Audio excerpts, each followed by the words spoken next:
I'm Dan Drake. This is Front Up on Visitor Network TV. Our guest today is Greg Hinson, who is here to talk about housing issues on Nantucket. And thank you for coming, Greg. Sure, thanks. First, let's talk very briefly about town meeting and your reaction to it, and what you think the options are going forward. Well, this town meeting was certainly more interesting than they usually are. I mean, you could almost say entertaining. I was struck by watching online and the social media during town meeting how many people were off island with just remote ties to the island and watching the live stream on local TV and commenting. So it was almost like we were a pay-per-view event, you know? So there was a lot of interest, certainly based on the topics, but just a lot more participation than usual, and that was good. So it was a very interesting town meeting for sure. But specifically, there were several rezoning issues that were brought up by the planning board and were turned down. There were a couple that were passed, but most of them were turned down. I guess the question really is, what does that mean for affordable housing on Nantucket, or for even workforce housing, as I like to call it, because it involves it includes affordable housing, but it's a bigger spectrum. Yeah, it seemed like the two big underlying themes, especially with all the zoning articles, was that we were looking at all the zoning articles through a filter of affordable housing. We were thinking about affordable housing as making decisions on articles that really had nothing to do with affordable housing. You know, rezoning an area so that you could build a secondary dwelling isn't an affordable housing article at all, but yet we treated them all that way. And so affordable housing certainly was a big theme in town meeting. And then the second big theme, and it's in some ways contradictory, or maybe it is, maybe it isn't, was the concerns about increasing density, concerns about what it means to control growth on the island in the form of adding a lot of new dwellings. So there was this kind of back and forth conflict between, but if we don't increase density, we can't address affordable housing. Well, we need affordable housing. If you're going to increase density, you've got to address affordable housing. And yet you really can't legislate affordable housing through zoning articles. You can't change the zoning for the purpose of affordable housing. You can only change the zoning for an individual to do whatever they want to do. You know, so. And then there was also the layer on top of that of people saying, well, this is the only way my kids can stay here. And, you know, which is an argument that's been used before, sometimes somewhat speciously, but it certainly pervaded the discussions about many of these articles as well. I think that's obviously a legitimate concern, and certainly an overwhelming concern for certain people in the situation.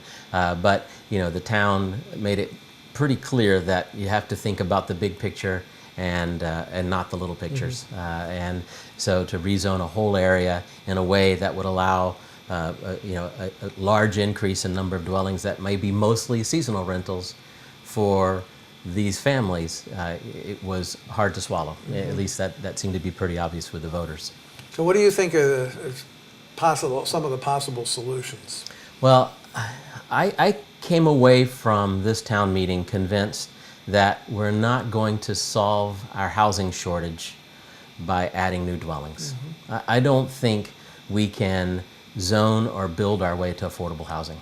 I think there's a little bit of proof of that. And by affordable housing, you're talking about the legal definition of affordable housing. People with certain income. Certainly, yeah. I think there's a legal definition, but we also showed that legal definition doesn't mean anything to people in this town meeting in the discussions and debate about Article 53, where we said, oh, that's not affordable, and yet it was right in line with our legal definition of affordable based on the maximum allowed sales price of a covenant home. But beyond the legal definitions or not, I don't think we're going to increase the stock of secure, stable housing for islanders that they can afford by building more dwellings. I just don't see this going to happen. If you add 50 new affordable dwellings, whether they're 400,000 or 700,000, you now create the need for more services, more police officers, more teachers, more nurses who need affordable housing. So growth or encouraging growth by adding dwellings, that's not going to solve the affordable housing, not here. So what is the answer? And another thing that became apparent to me is that I don't think we can rely on landowners to solve the problem either. I mean, it's hard to legislate that someone who has purchased or owns a piece of land to say, well, we'll let you use it as long as you solve our problem. And it's not their problem. I mean, it's our community's problem. We're going to have to do this as a community, in some way. Sort of like the balloons. I mean, Right. bring up maybe a sore subject, but we did that as a community. Yeah. Right. Some people don't like it, but everybody has to go along with it. Right. I think we're going to have to look for big solutions or relook at big solutions. We attempted to pass legislation for a housing bank. I think it was 2006 at town meeting, and the idea there was, and I'm a little rusty on the history, but the idea there was that there would be, in addition to the land bank transfer fee, an additional 1% transfer fee taxed to the sellers to create a housing bank to solve the problem. And that past town meeting went to the State House, where it sat for a few years and was ultimately allowed to just wither away because there was resistance from the realtor lobby, and there was resistance from the Republican-controlled House that was opposed to adding a tax. So that seemed to fail, and then at the 2010 town meeting, we brought it back up to decide whether or not to look at it again, and the general consensus seemed to be that, why bother, it's not going to pass. So the idea of adding a new tax to solve it seemed to have met resistance at the State House or at the level of the state, but that kind of idea, a big idea like that, is what we're going to have to do. Well, I think in the paper summing up town meeting, there was also a page where they asked candidates for various offices questions, and the question asked of the land bank candidates, 3 of them running for one position, was whether they thought that the land bank tax should be diverted, in essence, or part of it diverted for this. And the answer, I think, was pretty much no from all of them. And I think I'd love to talk about whether you think that's a viable alternative, and how it could be used to do some good if it were to. I think it can be. I think that is an idea worth exploring. Now, the land bank is sort of a sacred institution here, and it should be, because I think certainly a big reason why I am here and want to be here, as well as perhaps for a lot of people, is the character of the island that has been preserved in no small part by the land bank and the other conservation organizations. So I think the land bank is extremely important in what they do. But there are fewer and fewer large parcels left for them to look at conserving. And the question from the Inky in last week's paper was, what do the candidates think about using land bank money for recreational purposes? And I think that before we begin to explore building a multi-million-dollar clubhouse at Myakamic Golf Course, we should perhaps look at exploring ways to reuse that fee for the more pressing need of affordable housing. I think that can be done. It doesn't have to undermine the land bank's mission. I think it's definitely not the case that we should look at turning conservation land into housing. I mean, that's sacred. We can't touch that.